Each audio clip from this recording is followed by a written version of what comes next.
வணக்கம். நான் உங்கள் அன்பான சயின்டிபிக் வேதிக் அஸ்ட்ராலஜர் அஸ்ட்ரோரஞ்சி பேசுகிறேன். நல்லது நினைப்போம், நல்லதே நடக்கும். தொடர்ந்து நம்மளுடைய சயின்டிபிக் வேதிக் அஸ்ட்ராலஜி பேஸ்டான வீடியோஸ் பார்த்துட்டு இருப்பீங்க நம்புறேன்.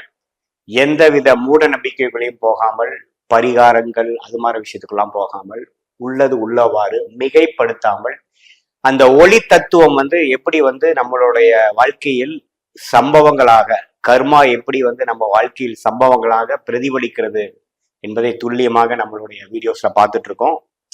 தொடர்ந்து நம்மளுடைய சேனல் சப்ஸ்கிரைப் பண்ணுங்க. ஃப்ரெண்ட்ஸ் அண்ட் ரிலேட்டிவ்ஸ்க்கு பிடிச்ச வீடியோஸை ஷேர் பண்ணுங்க.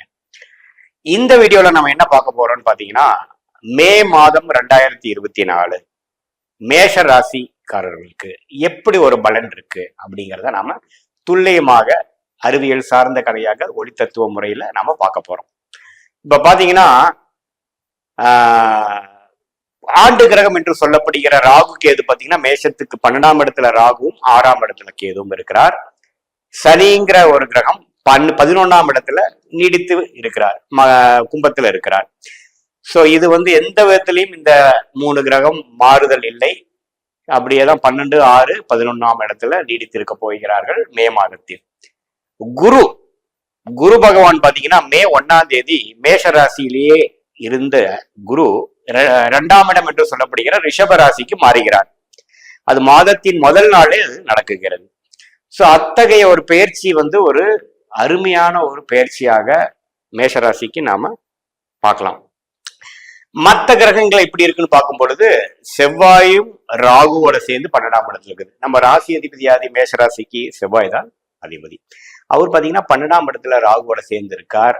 புதன் 3க்கும் 6 கூடிய புதனும் பாத்தீங்கன்னா 12ஆம் இடத்துல இருந்து 6ஆம் இடத்துக்கு கனெக்ட் ஆகி இந்த கடன் பிரச்சனைகள், வம்பு வழக்கு, அது மாதிரி சில விஷயங்கள் கிளாரிட்டியாக வரலைங்கிற ஒரு விஷயமாக கொடுக்கக்கூடிய அமைப்பை புதனும் பாத்தீங்கன்னா 6ஆம் இடத்துக்கு கனெக்ட் ஆகி 12ஆம் இடத்துலயே 10ஆம் தேதி வரைக்கும் இருக்கிறாங்க. மே 10க்கு மேல பாத்தீங்கன்னா ராசிக்குள்ளேயே வர்றது ஒரு நல்ல மாற்றத்தை கொடுக்கக்கூடிய ஒரு விஷயமாக இருக்கிறது. அதே மாதிரி சூரியன் பாத்தீங்கன்னா மே 14ஆம் தேதி சித்திரை மாசம் முடிஞ்சு வைகாசி மாசத்துல பாத்தீங்கன்னா ரிஷப ராசிக்குள்ள போறார், 2ஆம் இடத்துக்கு போறார். அங்க இருக்கும் குருவோட சேர்றார். அதே மாதிரி சுக்கிரன் பாத்தீங்கன்னா 12ஆம் பாவத்திலேயே ராகு செவ்வாயோட இருந்தக்கூடிய ராசிக்குள்ளேயே, மேஷ ராசிக்குள்ளேயே இருந்த சுக்கிரன் பாத்தீங்கன்னா மே 19ஆம் தேதி ரிஷப ராசியில் ஆட்சி பலம் பெறுகிறார். இது என்ன தெரியுதுன்னா, மே 14ஆம் தேதி சூரியனும் 2ஆம் இடத்துக்கும், மே 1ஆம் தேதியே குருவும் 2ஆம் இடத்துக்கும், சுக்கிரன் மே 19ஆம் தேதி 2ஆம் இடத்துக்கும் என்று சொல்லப்படுகிற அந்த குடும்பம், தனம், வாக்குஸ்தானத்தை பலப்படுத்துகிறார் மேஷராசிக்கு. இதுல நல்ல துல்லியமாக தெரியுது என்னன்னா, மாதத்தின் செகண்ட் ஆஃப் அருமையான ஒரு மாதமாக மேஷராசிக்கு இருக்கு. மாதத்தின் முதல் பகுதி பாத்தீங்கன்னா கொஞ்சம் சில எதிர்பார்ப்புகளை பார்க்க வேண்டிய விஷயமாவும், கைக்கு வந்தது வாய்க்கு வரவில்லையேங்கிற மாதிரி விஷயமாவும், ஏன்னா ராசி அதிபதியே ராகுவோட சேர்ந்து புதனோட சேர்ந்து இருக்கு பாத்தீங்கன்னா 10ஆம் தேதி வரைக்கும். சோ அது ஒரு சில குழப்பத்தையும் ஒரு சில விஷயத்தை டிலே கொடுக்கக்கூடிய விஷயமாவும் இருக்குதுங்க. மாதத்தின் செகண்ட் ஆஃப், அதாவது சூரிய பயிற்சிக்கு அப்புறம் சுக்கிர பயிற்சி, அங்க குருவோட இருக்கக்கூடிய அந்த 2ஆம் இடத்துல போய் சேர்ற பயிற்சி பாத்தீங்கன்னா அருமையான பயிற்சியாக கேஷ் ஃப்ளோ வர வேண்டிய கடன் வருகிறது. பிசினஸ் பீப்புளுக்கு பாத்தீங்கன்னா வர வேண்டிய முதலீடு வருகிறது. ஒரு வருஷமாக நம்ம போட்ட இன்வெஸ்ட்மெண்ட் கிணத்துல போட்ட மாதிரி இருந்தது திரும்பி நமக்கு கைக்கே வருகிறது. அதே சமயத்துல வேலையில ஒரு மாதிரியா நல்ல ஒரு ப்ரொஃபைலா இல்ல, ஒரு வேலைக்கு நான் ட்ரை பண்ணிட்டு இருக்கேன் கடந்த ஒரு 2 வருடமாக அப்படின்னா ஒரு நல்ல மாற்றத்தை கொடுக்கக்கூடிய, இடம் விட்டு இடம் போகக்கூடிய அமைப்பு நல்லாவே மேஷராசிக்காரர்களுக்கு கொடுக்குதுங்க. அதே மாதிரி இல்லத்தரசிகளுக்கு பாத்தீங்கன்னா அவங்களுடைய விஷயத்தை வசதிப்படுத்திக்கக்கூடிய அளவுக்கு ஒரு ஆடை ஆபரணங்கள் வாங்கக்கூடிய, ஒரு சுப செலவுகள் செய்யக்கூடிய ஒரு விஷயமாக மே செகண்ட் ஆஃப் வரக்கூடிய அமைப்புகள் நல்லாவே உண்டு.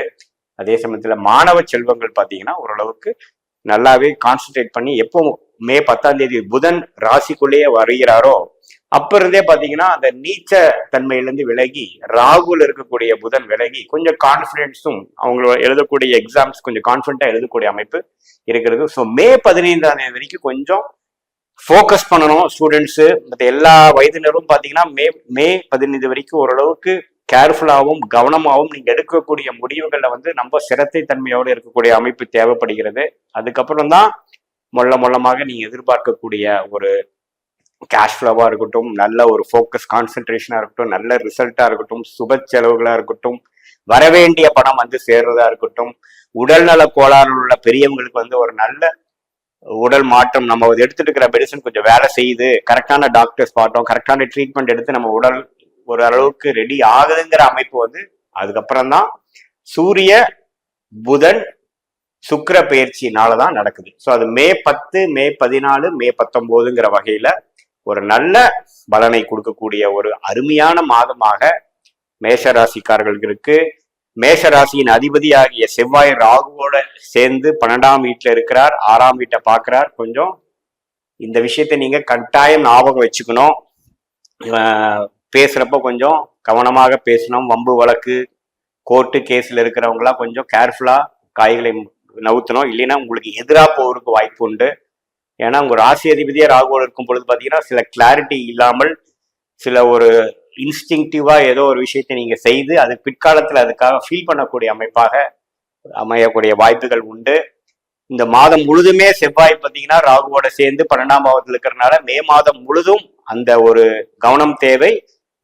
நான் முதலே சொன்ன மாதிரி 10, 14, 19ங்கிற அந்த மிடில் பீரியட் ஆஃப் மேல இருந்து சில விஷயங்கள் நல்லாவே சாதகமாக வந்து உங்களோட மனக்குறைகள் ஓரளவுக்கு 50% குறையும் அளவுக்கு நல்ல ஒரு போக்கு நீங்க எதிர்பார்க்கலாம். ப்ரொவைடர் உங்களுடைய ஜென்மகால ஜாதகத்துல ஒரு நல்ல தசாபுத்திகள் போகும்போது உண்மையே என்னுடைய பலன்கள் வந்து கொஞ்சம் தூக்கலாகவும் நல்லாவும், நல்ல பலன்கள் நல்லாவும், சாதகமற்ற பலன்கள் குறைவாகவும் நடப்பதை நீங்களே பார்ப்பீங்க. ஓரளவுக்கு மே மாதம் வந்து மேஷராசிக்காரர்களுக்கு எப்படி இருக்க போகுது என்பதை நீங்க ஒரு கிளாரிட்டி வந்துருச்சு நான் நம்புறேன். மீண்டும் மற்றொரு காணொலி சந்திப்போம். நன்றி, வணக்கம்.